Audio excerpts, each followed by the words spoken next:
សូមឲ្យខ្ញុំបានសេចក្តីសុខរួចចាក់ទុកទាំងពួងសូមឲ្យខ្ញុំជួបតែនឹងមនុស្សល្អៗនិងសំណាងល្អនៅក្នុងជីវិតនេះសូមឲ្យខ្ញុំធ្វើដំណើរប្រកបតែដោយសេចក្តីសុខនិងសុវត្ថិភាពគ្រប់ទីកន្លែងទាំងអស់សូមឲ្យសពសត្វទាំងឡាយជួបតែនឹងសេចក្តីសុខ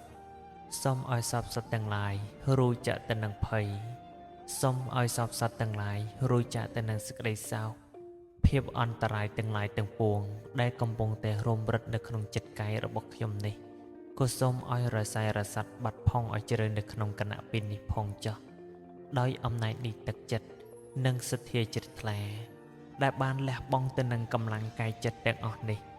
ដើម្បីបានទៅនឹងសេចក្តីសុខដល់ជីវិតរបស់ខ្ញុំព្រមទាំងក្រុមគ្រួសារសូមឲ្យជួបទៅនឹងសំណាងល្អៗ